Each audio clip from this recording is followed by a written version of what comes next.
Depois dos anos de pandemia, as feiras de livro e as livrarias ganham novo fôlego, mostrando que leitores e leitoras estão ávidos para procurar saber mais, conhecer livros e atrás um pouco de coisas novas. De que maneira as cidades e os livros estão relacionados? Esse é o tema do Betoneira de hoje.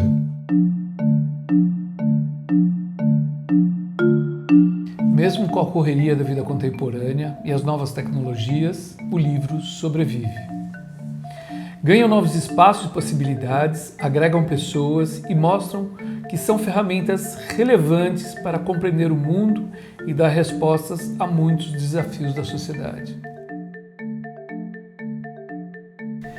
Hoje temos dois convidados, Paulo Werneck, editor, jornalista, tradutor responsável pela edição da revista 451 e pela editora Tinta da China Brasil. E pela organização da Feira do Livro, fantástica, fui ano passado, muito legal, em parceria com Álvaro Razucchi, o nosso segundo convidado. Tudo bem, Álvaro? Ele é o arquiteto à frente do Álvaro Razucchi Arquiteto e desenvolve projetos museográficos, cenográficos e arquitetônicos no Brasil e em outros países do mundo afora. Muito bom. Gente, sejam bem-vindos aqui. Sejam bem-vindos. Prazer estar aqui com vocês, o Betoneira. É nossa. Estamos muito felizes de estar aqui, Marcelo. Muito obrigado. Legal. Super obrigado. Faz tempo que a gente queria conversar, a gente estava conversando sobre cinema na cidade, não podia faltar livrarias na cidade, falar da Feira do Livro. Então eu queria começar a conversar com vocês sobre a Feira do Livro que vocês realizaram ano passado no estacionamento do Pacaembu, né? Queria que vocês contassem um pouquinho como é que foi a organização dessa feira, né? Como é que foi o relacionamento com o fato de o Pacaembu estar privatizado agora, com o Museu do Futebol, como é que aconteceu tudo? Desconta um pouquinho dessa história. Eu, particularmente, gostei muito, fui no lançamento do livro do Chico Sá, foi muito legal, aquela tenda é fantástica, gostei muito. Bom, a Feira do Livro, ela está na Praça Charles Miller, em frente ao estádio do Pacaembu. Então, é uma feira na rua. Nosso relacionamento é com a Prefeitura de São Paulo e com o Museu do Futebol, que é um grande parceiro da gente, né? Então, acho que a gente podia começar falando sobre isso, Sim. Como fazer um evento na rua. E isso foi uma coisa que eu e o Paulo indo lá, né? A gente tinha uma ideia de fazer dentro, mas aí quando chegamos naquele lugar maravilhoso, que é o recinto, aquele recinto do Pacaembu, né, que é constituído pelos taludes e a empena do estádio. É o estádio mais bem plantado. Ali você já se sente acolhido, né? Essa que é a grande questão. E eu me lembro com o Paulo apontou assim, olha ali, dá para ver o Pico do Jaraguá. A gente ficou muito emocionado de estar lá, eu me lembro muito disso. E a gente falou assim, é aqui, não tem ideia como é que a gente vai fazer, né? Aí vai cada um indo atrás de pessoas que já fizeram. Eu já trabalhei um pouco na Flip, o Paulo tem uma experiência assim, né? Que é uma feira também em área pública, assim. E a gente fomos descobrindo e fizemos ali uma grande loucura, né, Paulo? Aí foi um sucesso de início, né? Foi muita gente. Foi uma grande surpresa, mas foi, sobretudo, um grande prazer fazer aquilo. A gente se divertiu muito fazendo a Feira do Livro. Né? Sim, porque a gente, enfim, o Álvaro tem experiência em vários dos projetos, eu também fiz alguns, mas em poucas vezes na vida, eu acho que nenhuma vez, você recebe tantas respostas positivas, né? Você falou do Museu do Futebol, por exemplo, eles abriram os braços para nós. Enfim, mal conheciam. O Álvaro já tinha tido alguma experiência lá, mas assim, a forma absolutamente aberta, confiante com que a gente foi recebido pelo Museu do Futebol, para nós foi um exemplo, sabe, de como que as coisas podem ser feitas em parceria. Parecia que a gente estava realizando um desejo coletivo, sabe? Nossa. E aí a gente ouviu muito poucos nãos. É uma coisa muito curiosa, porque eu, enfim, faço a revista, é uma coisa difícil, eu ouço muito não, muito mais do que sims. Na Feira do Livro, me parece que isso aconteceu muito menos, assim, todo mundo queria contribuir, todo mundo, sabe, as editoras de livro, o Museu do Futebol, todas as instâncias que a gente foi procurando, a gente foi recebendo respostas positivas. Então, foi assim que aconteceu, na verdade, sem patrocinador, isso é uma coisa importante de dizer, que a gente, na primeira edição, fez um pouco na loucura mesmo, mas era um momento de retorno aos eventos presenciais, a cultura ainda não estava plenamente retomada, eu acho que, se não me engano, tinha pouquíssimos eventos culturais que estavam acontecendo. Sim, estava tendo uma retomada pós-pandemia. Exato, mas é uma retomada incerta, porque você tinha no setor cultural o problema da Lei Rouanet, do financiamento, que era uma questão, um impasse que paralisou o setor. E eu acho que a gente teve um espírito, assim, retrospectivamente olhando, assim, que quando teve em Barcelona, teve não sei se foram uma coisa de catástrofe natural que destruiu algumas coisas na cidade e tal, e o pessoal, ou foram protestos, o que foi que aconteceu nas Ramblas? Você lembra disso? Foi um protesto que teve. E aí eles falaram, olha, não vai voltar como antes. Nós não vamos reconstruir igualzinho. Vamos fazer uma outra experiência urbana. Então eu acho que eu e o Álvaro, meio que de forma quase que intuitiva, é uma conversa que nasceu no café, a gente trabalha juntos, assim. Isso que eu queria perguntar. Uma máquina de café, a nossa testemunha. Assim, e o quintal. Bom. Mas a gente meio que falou, olha, legal, então acabou a pandemia, quer dizer, acabou entre aspas a pandemia, quer dizer, vamos retomar a cidade. Que tal uma feira de rua, né? Igual o Chico Buarque fala, que tal um samba, né? Quando ele fez essa música, disse que é para... Bom, agora acabou o governo Bolsonaro, que tal um samba, né? Então, que tal uma feira de rua, que tal ocupar um espaço que é querido da cidade, que é sede de manifestações pela democracia nos anos 80, que é um espaço subutilizado da cidade, né? É um estacionamento, né, para carro. É um estacionamento, basicamente. A feira de alimentos que tem ali, ela é muito famosa, mas ela é a menor feira de São Paulo, em termos de número de barracas, então parece algo que... Então, quer dizer, tem muito a ser feito ali, e parece que a área da Praça Charles Miller é igual à do Parque Augusta. Nossa, então, quer dizer, a gente não tem essa comparação é muito aberto. Isso que o Álvaro falou, que dá para você ver a Cantareira assim, do outro lado, é uma sensação que só no Rio de Janeiro a gente tem, de poder ver um horizonte, assim, ver um acidente geográfico lá na frente. Assim. Não é São Paulo isso. Não, né? Sim, isso não muito estamos raro. acostumados. Tem Muito raro. uma miríade de prédios na frente que a gente Isso, não consegue ver o horizonte. E acho que tem esse aspecto também muito interessante da gente estar aos pés do patrimônio histórico, que eu acho que tem um diálogo com o patrimônio histórico. Então, quer dizer, a gente poderia fazer essa feira num estacionamento de shopping? Não, né? Porque a gente está ali diante de um monumento da cultura brasileira, da arquitetura brasileira, da história. Tanto é que foi muito legal a direção de arte que o Álvaro assina, que adotou as fotos do Tomás Farcas como a gente não tinha fotos do evento para mostrar na primeira edição, né? Você não tem como mostrar o que você está querendo. Sim. A gente falou, cara, vamos mostrar as fotos do Tomás Farcas no Pacaembu? Aquelas fotos incríveis que tem a torcida, né? Ansiosa, olhando e tal. Em cima da árvore, olhando no estádio. E o patrimônio histórico, o peso da arquitetura, tudo aquilo, né? Nossa, que massa. Então, e o grande momento da cultura brasileira, né? Que foi os anos 40, que todo o projeto brasileiro estava em perspectiva, né? Então eu acho que foi uma junção de muitas coisinhas, muitas coisas frágeis, vamos dizer assim, muitos pequenos pontos de apoio que arquitetonicamente estruturaram a nossa feira do livro. Não, e é bonito vocês... desculpa. Pode falar. Não, é bonito essa ideia de olhar, vocês chegaram lá, né, chegou primeiro a pensar em fazer dentro, né? E depois entender aquela topografia que chama a atenção, porque realmente você chega da Avenida Pacaembu, você tem a Charles Miller e esse berço, você sai do Noite Ilustrada, você vê a cidade inteira, aquela descida por baixo da Doutora Arnaldo, e daí é uma feira, num espaço que era para carros, e que já abriga algumas feiras menores, né? a feira de alimentos, ou mesmo às vezes feira de carros antigos, tem ali. Quais que foram daí os desafios que vocês encontraram de fazer um evento dessa magnitude, num espaço que não nasceu para isso, né? Ou nasceu já, prova depois que nasceu, e também a céu aberto e gratuito. Talvez mais do que o desafio é a graça desse trabalho, né? De fazer algo num lugar que não é para isso. Nós revertemos um pouco. Sim, tira o carro. Tira o carro. Cultura. A rua virou protagonismo é pedestre. Eu acho que isso foi uma coisa muito positiva de fazer a feira naquele lugar abrigado, né, pelos taludes, pelo edifício histórico. E é onde as pessoas chegavam ali e falavam, pô, não tem carro, posso andar pela rua. Sim. As pessoas brincavam naquela rotatória que é um gramado, aquilo virou uma praça, né?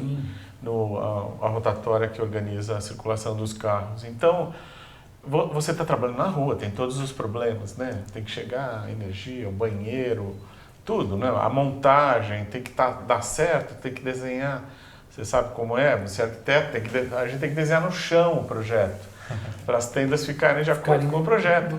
Então tem todos os problemas de um ambiente não controlado, né?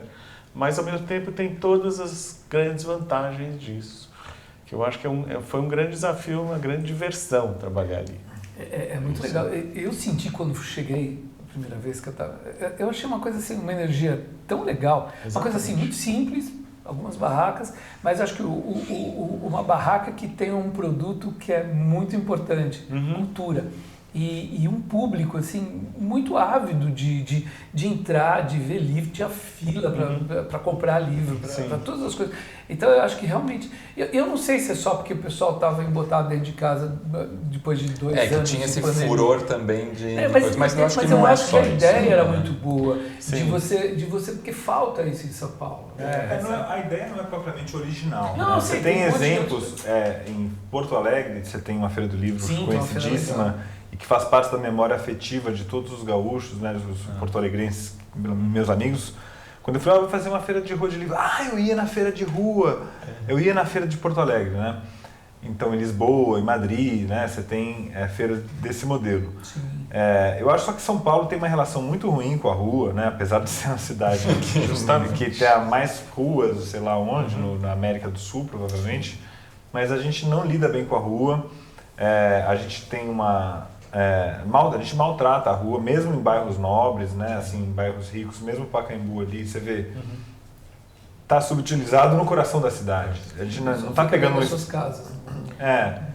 Eu acho que houver a questão também da elite brasileira que não dá o exemplo, né, quer dizer, você vai na periferia, tem vários festivais literários, tem uma cena literária, a gente no Pacaembu não tinha.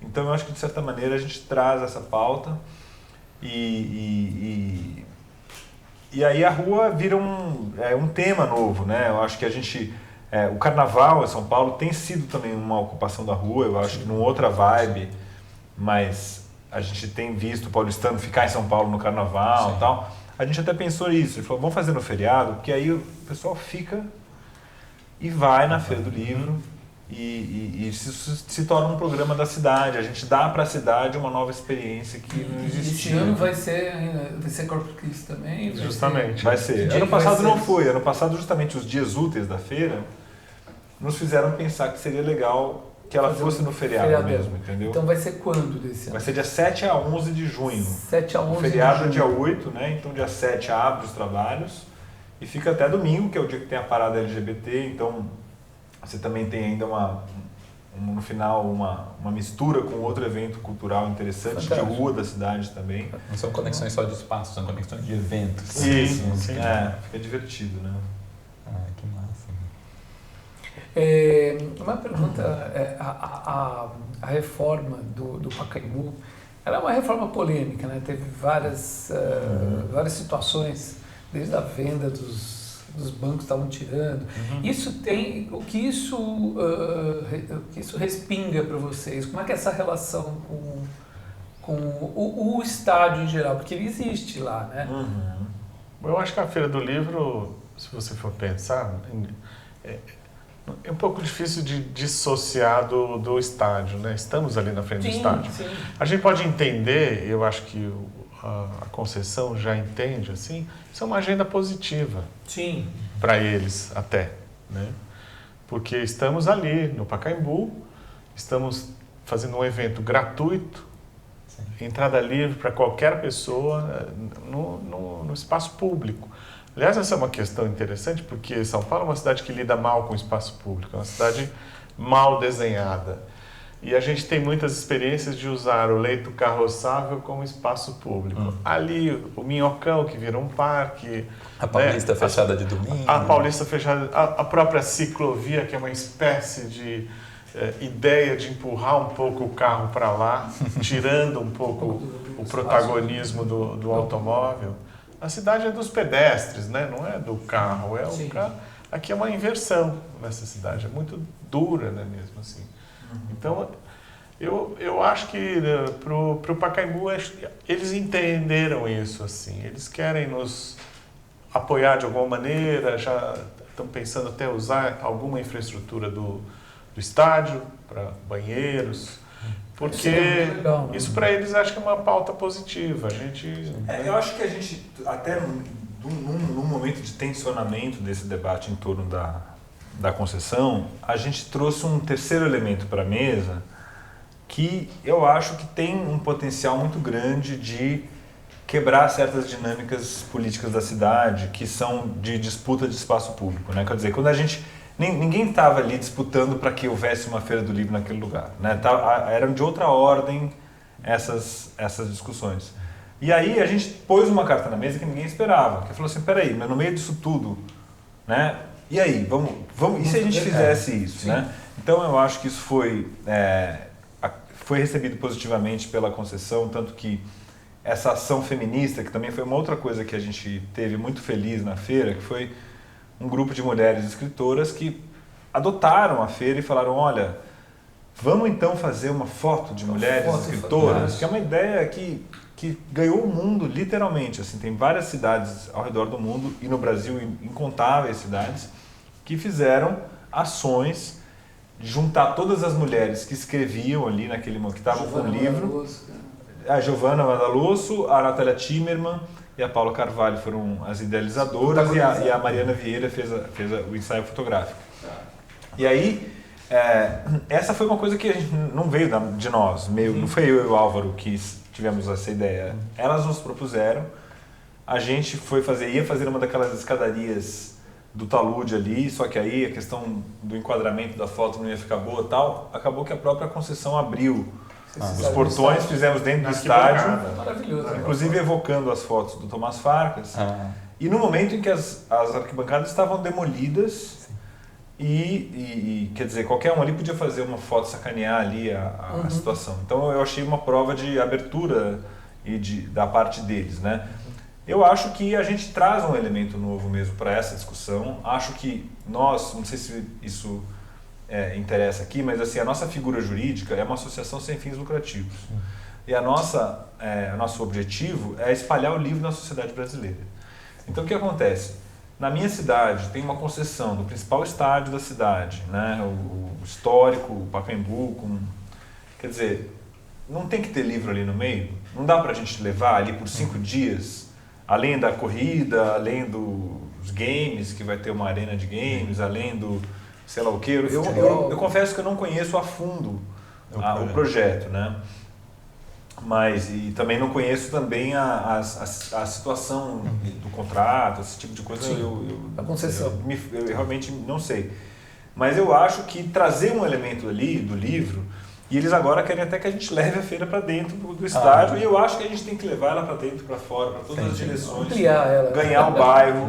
Você tem no bairro ali, você tem a Casa Guilherme de Almeida, tem a Casa Modernista ali do lado, FAAP, Vila Boim, Mackenzie. Quer dizer, a Feira do Livro ela pode, em tese, ser um momento que a cidade fica ocupada por livros, né? Um território. E tem você falou agora há pouco assim da questão do público, né? Assim, a Bienal do Livro no ano passado foi feita durante as férias escolares.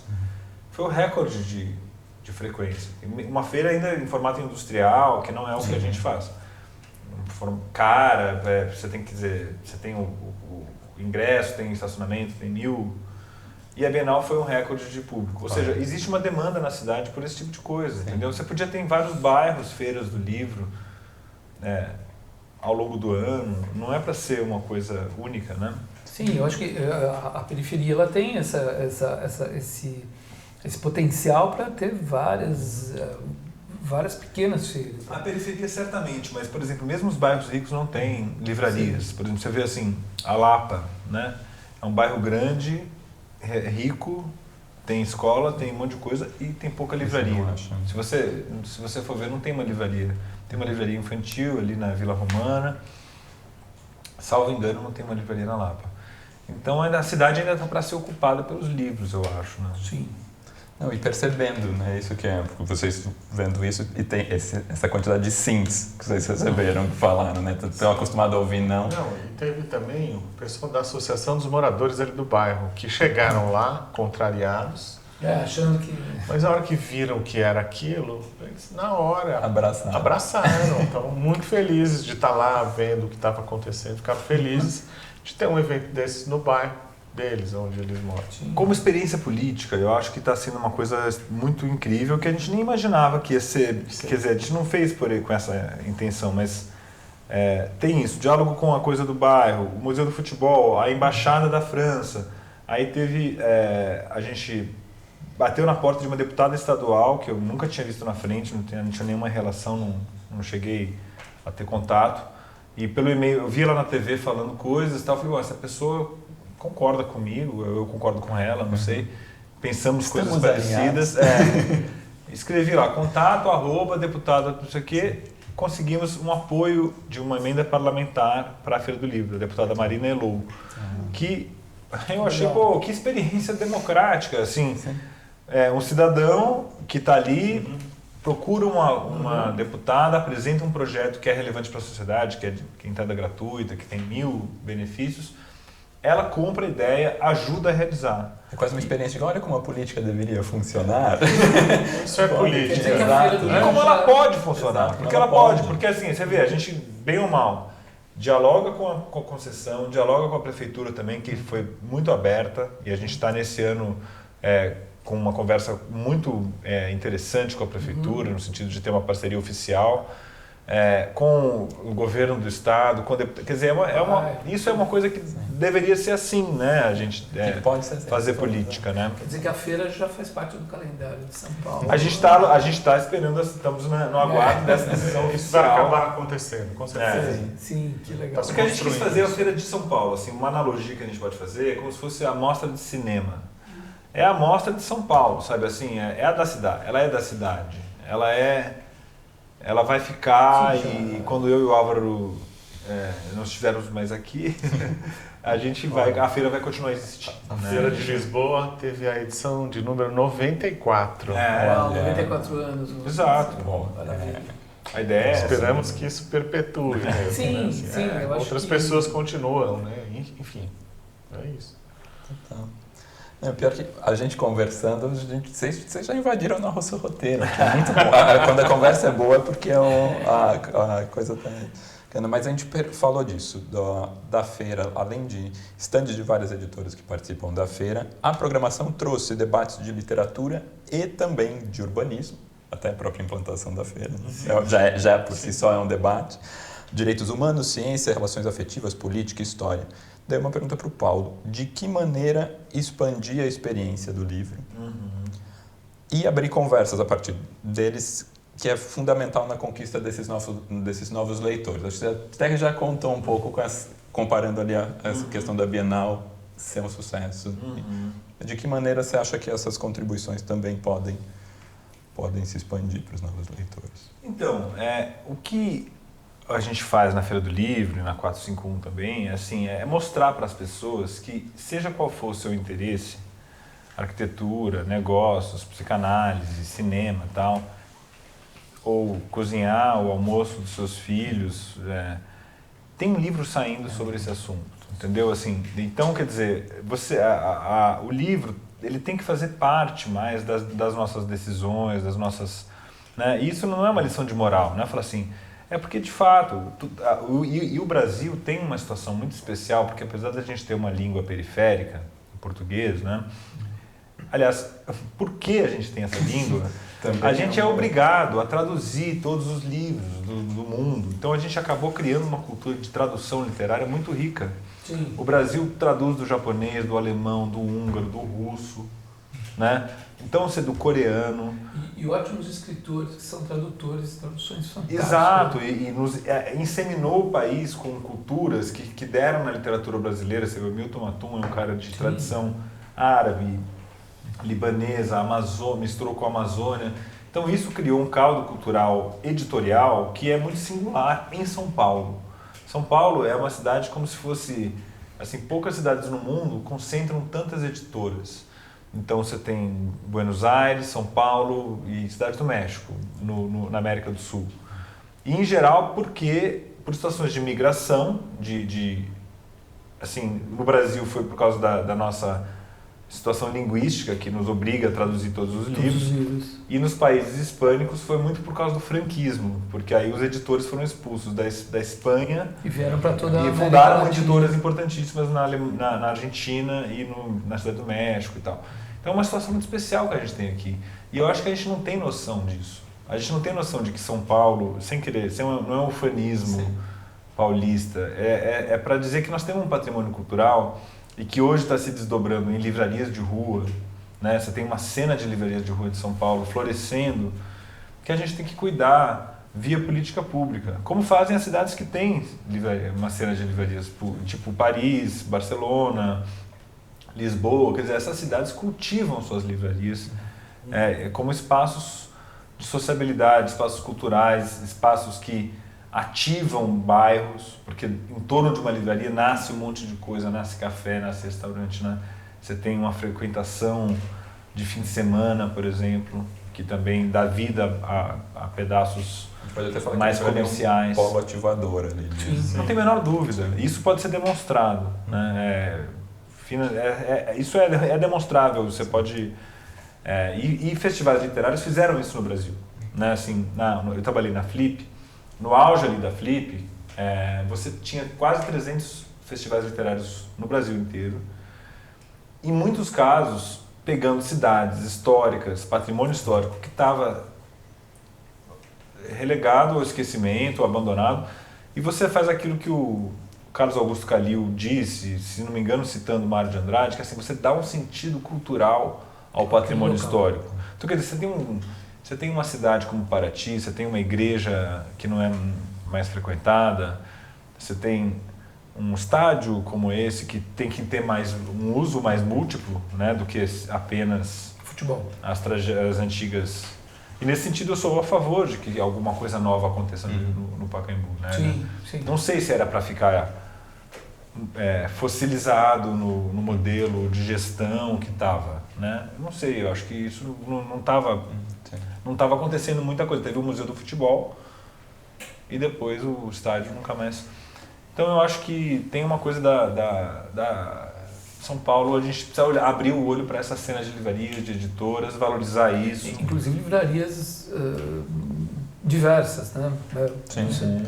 Exato. Não, até era outra coisa que a gente ia falar um pouco sobre a relação do livro com a cidade, porque nos últimos anos a gente viu uma abertura de várias pequenas livrarias, né? A gente tem a Gato Sem Rabo, com um trabalho só de autoras, a gente tem a Megafauna no Copan, que também ali. A Eiffel, mais nova. A Eiffel agora de design. Design é tudo. né? A Livraria da Tarde, que fica em Pinheiros, não sei se vocês conhecem. A Livraria da Tarde não. A Mandarina, a Livraria Miúda, focada em literatura infantil. Exato. Então, o modelo das mega livrarias de shopping parece que está virando algo do passado. E daí eu ia perguntar para o Álvaro como que você enxerga essa procura dos leitores por livrarias menores, se é uma procura por um espaço mais intimista, por um recorte. Olha, eu acho que talvez isso é menos uma questão arquitetônica e acho muito mais editorial, né? Porque eu posso falar como consumidor. eu me sinto, acho muito legal essas pequenas livrarias. Eles falam como eu fui vi uma palestra na Gato Sem Rabo, essa das autoras. É muito agradável entrar numa pequena biblioteca, assim, né? Mas acho que você podia falar um pouco melhor sobre isso. Essas livrarias que você falou dão aquela sensação que eu tinha muito quando eu ia para Paris, assim, você estava numa livraria especializada, uma livraria sobre gastronomia, uma livraria de ciências humanas, parecia que você estava entrando num universo à parte, né? Assim, o próprio cheiro e tal. Então é muito poderoso o efeito de uma livraria, eu acho, na sensibilidade de uma pessoa. Tem um aspecto econômico que isso pôde acontecer porque as líderes de mercado, a Cultura e a Saraiva, entraram em recuperação judicial, né? Porque elas apostaram em modelos de mega stores, modelos predatórios, na verdade, em relação ao mercado editorial, no qual os pequenos editores foram lesados, né? O mercado de livro tem muitas peculiaridades. Pode parecer coisa de editor querendo parecer diferente, mas editor é um negócio muito diferente, porque primeiro você tem um número quase que infinito de produtos, né? Uma editora fica acumulando produtos, né? Uma montadora de automóveis tem 10 carros, 7 carros, 5 modelos. Uma editora tem 5.000, 2.000, é infinito, né? São E aí, catálogos gigantescos. Catálogos gigantescos e a relação comercial que predomina é a consignação. Então, todo isso é um assunto chato, melhor a gente não trazer para cá. Explica um pouco Exato. toda essa história que houve das megas livrarias terem quebrado e terem quebrado junto um monte de editores. Porque o que acontece? Elas vendiam os livros e não pagavam esses livros para os editores, porque pela regra da consignação você só deve acertar o valor depois que você notificar o editor que você vendeu. E aí elas não avisavam, o livro usava o dinheiro para abrir mais lojas. Entendi.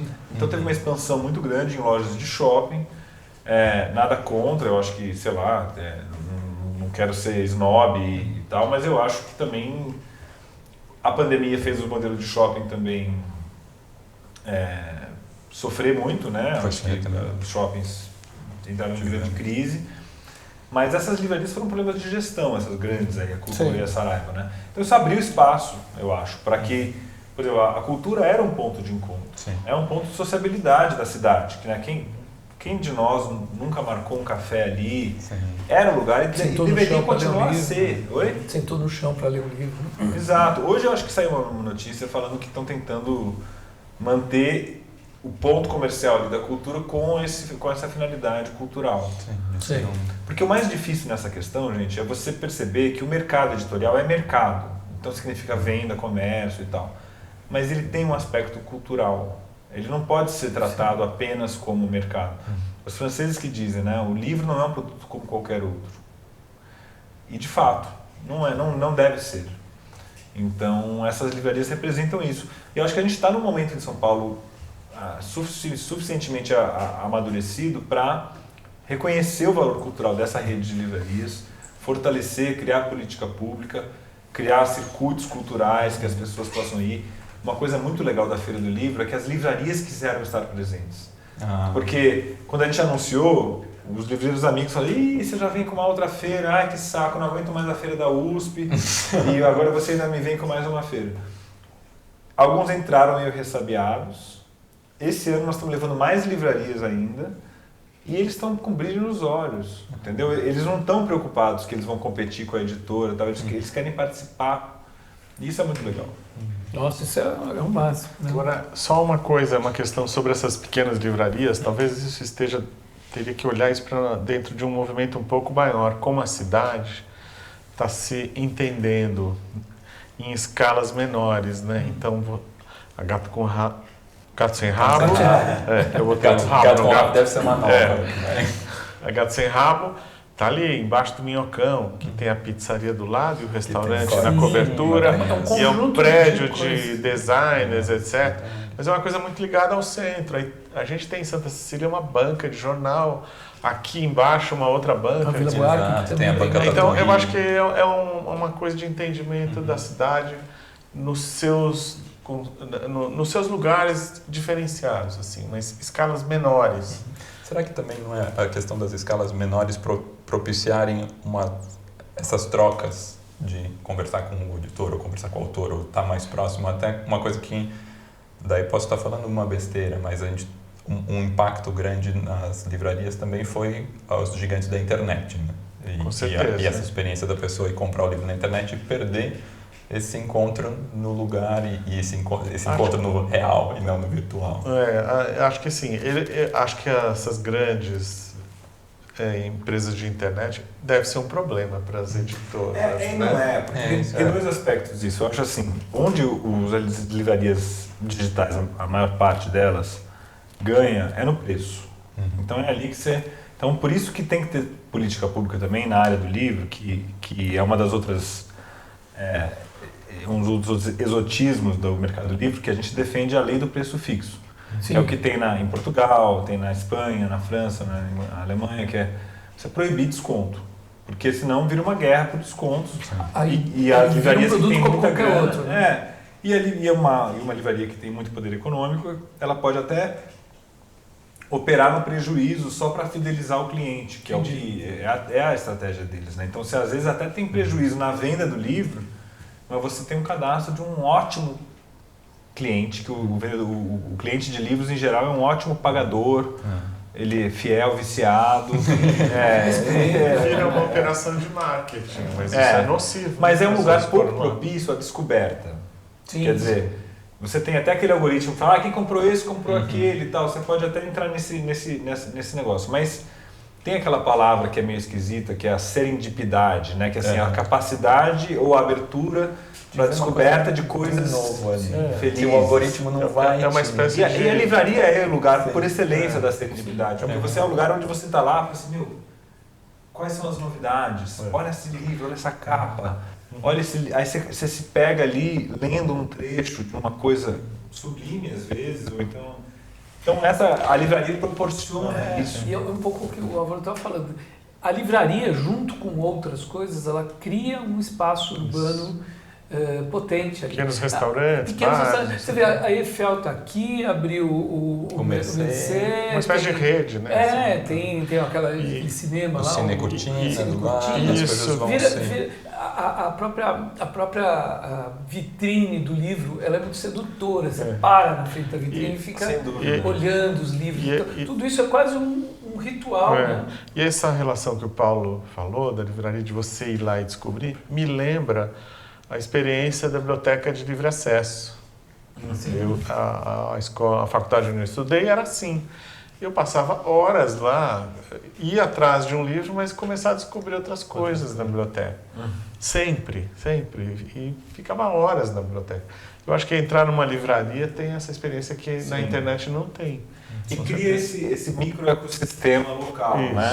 Exatamente. Que de fato, então, assim, deveria ser. Eu acredito que se houvesse uma política pública de incentivo à abertura de mais livrarias, e você tem no estado como São Paulo, que é o estado mais rico do país, vários apagões de livros, quer dizer, tem cidades ricas que não tem livraria. Que cidade grande, cidade rica, que tem dinheiro correndo na cidade, você não tem uma livraria. É uma vergonha isso, né? E a Saraiva, por exemplo, cumpria muito esse papel, apesar de não ser uma livraria excelente do ponto de vista de curadoria e tal. Tinha lá, entendeu? Em algumas cidades tinha uma Saraiva. Né? E isso agora, então eu acho que a gente deveria até criar mesmo política pública para isso, incentivar o governo a pagar o aluguel do cara que abre, sei lá, em Avaré. Até abriu uma livraria lá recentemente, mas parece que não tinha, uma cidade rica, não tem por que não ter, né? Sim. Então é uma atenção que precisa ser feita e fomenta tudo isso que você falou. Cria um ponto de frequentação no sábado, cria programa de noite, vira um restaurante, eu acho. Boteco, café. Com algum sucesso vira até ponto turístico, né? Com eu morei certeza. 6 anos no Porto, em Portugal. A livraria Lelo é um ponto, deve ser depois da Torre dos Clérigos, o terceiro, segundo mais visitado. Assim. Essa é uma belíssima livraria, né? Das mais bonitas do mundo, sempre está naquelas listas. Mas Portugal, por exemplo, tem uma outra belíssima livraria que chama Ler Devagar, que é uma livraria linda, feita naquela LX Factory, que é um espaço reaproveitado, maravilhoso arquitetonicamente. É um cara totalmente doido, que é o Pinho, que faz, ele abre livrarias à torta direito, assim, faz lojas lindas, que são lugares especiais. Em Lisboa também tem a Livraria da Travessa, que abriu lá. Que abriu lá do Rio de Janeiro pra lá. E ganhou o prêmio, não sei se vocês sabem, de melhor loja de Lisboa, de todos os setores. A Livraria da Travessa, numa eleição, se não me engano, da Time Out, foi eleita a melhor loja de Lisboa, de todos os setores. E eles Então, o poder de uma livraria, né? Eles estão conosco, é uma das livrarias da feira. Para nossa sorte. Assim como a Eiffel, que você já citou, a Megafauna, que você já citou, a Dois Pontos, que é uma livraria, uma livraria digital que foi criada, mas sem algoritmo, na verdade ela é com curadoria humana. Então aquela coisa de você ter um bom vendedor, que também é um cara que dar Que uma era o dica. Vaciano do sebo. Isso. Ele sabia de todos os... Isso. Tem o sebo também, né? Eu me lembro de uma loja de CD na Praça Buenos Aires, que o andar de cima era só de música clássica. Era na Vila Boim. Na Vila Boim. Vila Boim, Música box. música Eu box. adorava, frequentei eu conhecia anos. o sujeito que ia, conhecia tudo, esqueci o nome dele, agora era amigo da minha irmã. Adorava ir lá e descobrir uma gravação diferente, ele conhecia tudo. E sei lá, hoje deve ser uma hamburgueria. Porque o que acontece... Ou um restaurante vegetariano. Porque hoje, assim, a livraria também tem uma questão que é o seguinte, é diferente do cinema, que o cinema ele foi, de alguma forma, substituído tecnologicamente pelo streaming, né? Aí você pode até falar, não é a mesma coisa. Não é, mas as pessoas passaram a ver streaming Mais do que e não cinema. vão mais ao cinema porque elas veem no streaming. A livraria, o livro não foi substituído. Porque o livro eletrônico, apesar de tanta Não pegou. campanha, não é uma coisa que a gente consome no nosso dia a dia, a não ser quem é heavy user ou quem está fazendo tese, precisa lá de um livro que saiu lá fora tal, ou então esses executivos que ficam viajando de avião. Fora isso, os leitores, os bons leitores que eu conheço, em geral, no papel que eles leem. Pega o papel, cheiro. Então essa experiência um pouco Tô arrasado anacrônica aqui de que eu você caí na comprar um categoria livro, de mau o peso leitor. que ele tem, né, as mudanças que as pessoas que têm livros A pilha tem que que fica em fazer, casa, né? né? Sim, Esperando isso ser lida. não é passado ainda, né? Sim. Não. Pois é, essa experiência não é substituível. Muito legal. E mercado editorial, porque a gente pensa em livro, editora, mercado editorial, né? O mercado editorial vive em crise, né? Crise do papel, que influi em diversos níveis. O que vocês... Quais são os desafios do mercado editorial nos próximos tempos? O que vocês imaginam? O mercado editorial no Brasil virou um pouco uma analogia. O mercado editorial parece muito com a Argentina, que é uma crise permanente que nunca vai resolver. É uma Argentina da economia. Quer dizer, é crise atrás de crise. E tem Então, tem tango, tem um bom vinho, mas... é irresistível, não dá pra abrir mão. Irresistível, Né? mas... Não dá para abrir mão da Argentina. Né?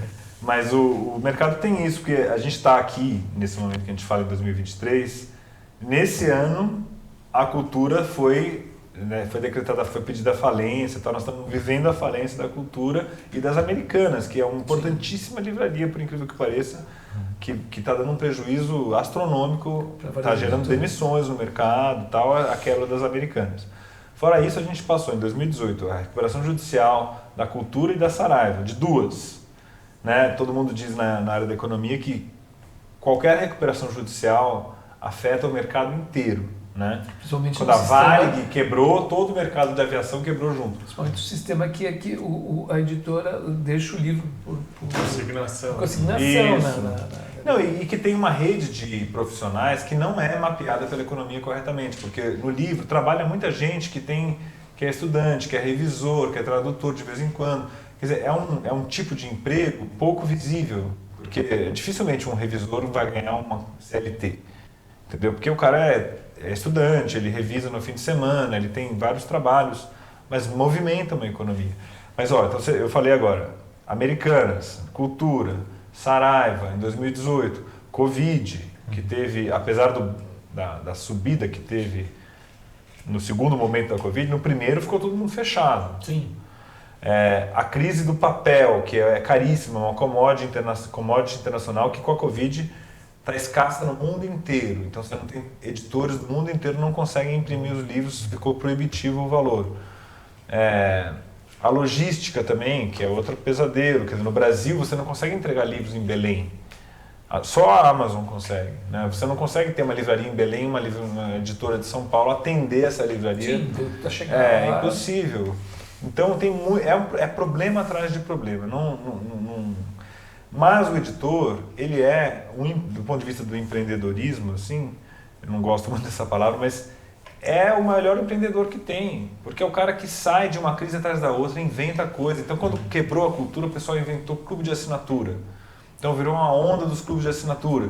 Depois, agora, a livraria de rua. Depois, agora, as feiras de rua. Depois, quer dizer, o editor, ele tem estratégias de guerrilha para vencer esses problemas, entendeu? É muito ágil. Muito E bom ao mesmo isso. tempo são pessoas muito disfuncionais, porque são pessoas que continuam a produzir uma coisa que pode ser que não venda. Né? Quer dizer, o produtor desse copo pode ser que dê errado. Se esse cara que produz esse copo falar assim, isso aqui não vai vender, hein?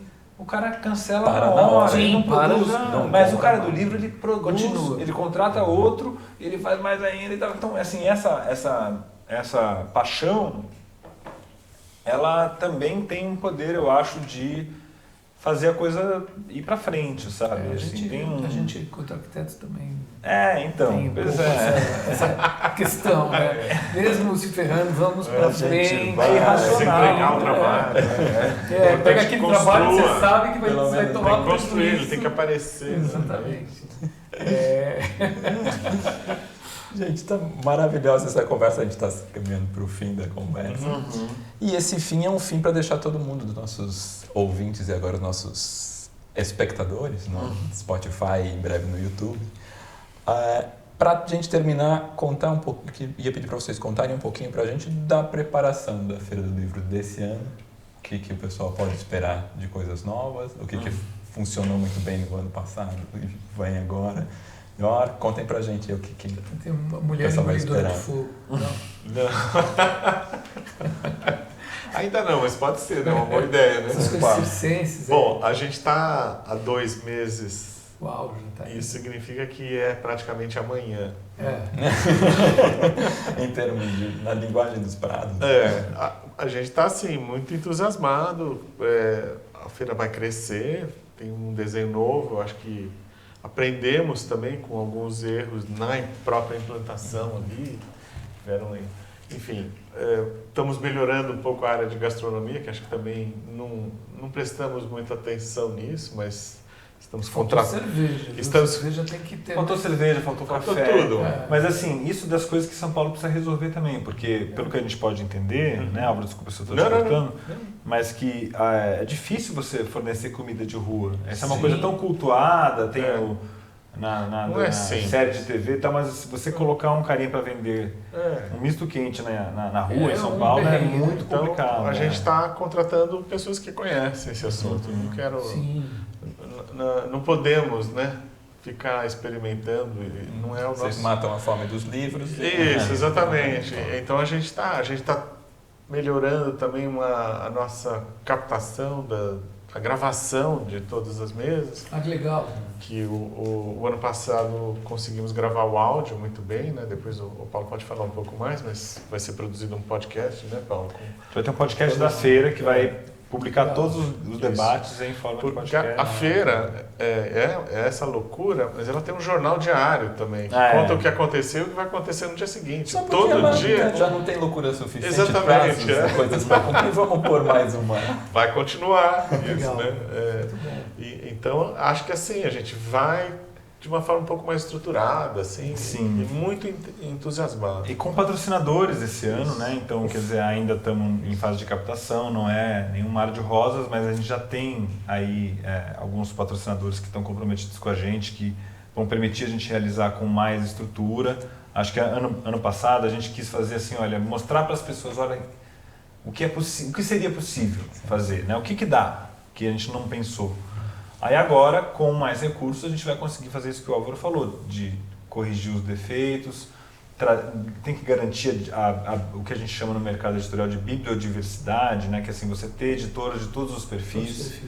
Então a gente tem editora quilombola, tem editora indígena, tem editora da periferia, editora da Bahia, editora só de livro infantil independente, quer dizer, isso para nós é muito importante, entende? Para você misturar esses caras com os caras grandes.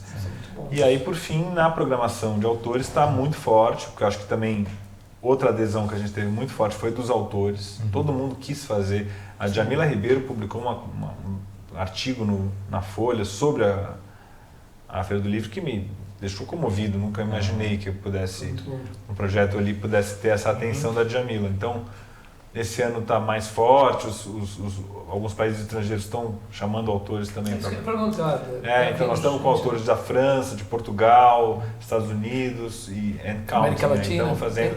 América Latina é assim, nós da América Latina somos ruins de criar políticas públicas para levar os nossos escritores para os outros países, né? Então, embora seja uma das literaturas mais vibrantes atualmente, né? Tem autores do Peru, do Equador, do Argentina e tal, eles não têm programas de financiamento de visita de escritores, muitas vezes. Então, nós estamos construindo isso aí, vamos ver. Que legal, isso é bom. A programação deve sair em breve, não sei quando é que esse podcast vai ao ar. Vai loguinho. Então, a gente vai antes da feira. Agora vem antes da feira para poder até fazer isso. No mês de abril aqui a gente vai divulgar a programação completa, que a gente quer que as pessoas se programem, inclusive de fora de São Paulo. Eu quero que a pessoa saiba, que fulano de tal vem aqui, então vou me programar para vir. Então a gente vai publicar logo essa... E vai sair num momento confortável que dá para esse pessoal se programar. Vai sair acho que vai sair em maio, alguma coisa assim. A programação? Não, o podcast. Então vai estar na véspera já. Na véspera, então, mas dá no começo de maio que dá para o pessoal se organizar. Se organizem que a feira é muito legal. É um evento, né? Legal. Sim. É um evento que passa pro calendário de São Paulo. Exatamente. Né? Esperamos que sim. Sozinhos a gente não consegue muita coisa. A gente, na verdade, precisa muito dessa rede de parcerias que está se ampliando, né, Álvaro? Sim, a gente, sem dúvida. Deve ter mais expositores do que no ano passado. Sim. Deve ter alguns expositores diferentes também, que a gente está procurando, em alguns casos até convidando para poder trazer uma diversidade maior. Tal. Eu achei muito legal vocês falarem aquilo, de que ela também pode ter a possibilidade, não sei se nessa segunda edição, mas em outras, dela ser ter um território naquela região, né? Sim. De ela ter braços que vão para as faculdades, para outros lugares, e que o caminho, você faz um roteiro. Era um pouco o que a Bienal de Arquitetura fez em algumas épocas. Você estabelece um roteiro. Você podia ter uma visita guiada de arquitetura, por exemplo, pelo bairro do Pacaembu. Eu adoraria que isso acontecesse. Já podemos pensar nisso, já podemos começar seria a maravilhoso. Nisso. Vamos fazer juntos essa betoneira. Isso é demais. Porque ali você tem duas casas modernistas, né? Você tem uma de cada lado do estádio. Você tem prédios icônicos em Higienópolis. O próprio estádio poderia ser objeto de um... Aliás, a concessão está abrindo o estádio, a obra para visitação. Que legal. Eu acho que a gente trouxe para essa situação da concessão uma forma de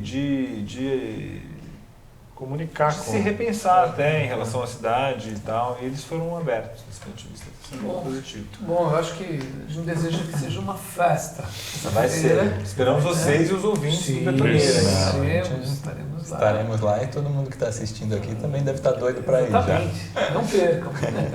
Gente, queria agradecer imensamente vocês e parabenizar, porque é um feito e tanto, e acho que essa segunda, então, fazendo ainda mais essa rede reverberar e entrar ainda mais na cidade, vai ser um feito e tanto 2. Muito obrigado aí pela oportunidade. 7 a 11 de junho, grande feira dos livros. Na Praça Charles Miller. Praça Charles Miller. Muito bom. Muito bom. Muito obrigado pela oportunidade. Foi uma delícia estar aqui conversando. A gente que agradece. Muito legal, muito boa papo. Muito boa conversa. Valeu. Hoje a gente começa um novo quadro por aqui, é o Betoneira Indica, onde eu e o Marcelo selecionamos livros, filmes, uma série, uma exposição que a gente gostou e que você pode gostar também. Conta lá, Marcelo, qual que é a sua dica? Bom, minha dica é um livro antigo, um livro de 2019, antes da pandemia, que é A Morte e Meteoros, do Joca Terron. Eu acho fantástico, porque eu li esse livro antes da pandemia e ele é muito premonitório, né? Tudo que aconteceu. Ele fala de povos originários de uma região da Amazônia que está em extinção e eles têm que ir para uma área no México. E, dentre outras coisas, é um livro fantástico. Não percam. O Marcelo foi de catástrofe e eu vou de catástrofe também. A gente não combinou, hein? Eu vou indicar a série da HBO Station Eleven. Ela é baseada num romance da canadense Emily St. John Mandel. E a história acontece também uma pandemia, não vou contar muitos detalhes, mas a gente tem dois períodos temporais na série. O momento em que essa pandemia acontece, uma situação bacana não é bacana, aconteceu uma pandemia, mas é bem filmado, as locações são todas próximas de Chicago. Tem zumbi também? Não é zumbi, mas quase. E depois mostra o pós dessa pandemia, esse cenário pós-apocalíptico, onde as pessoas sobreviventes estão tentando manter o que elas achavam de bom do passado vivo. Entre essas coisas, os textos de Shakespeare. Acho que vale a pena dar uma olhada. Confiram e depois contem pra gente aqui nos comentários o que vocês acharam. É isso aí.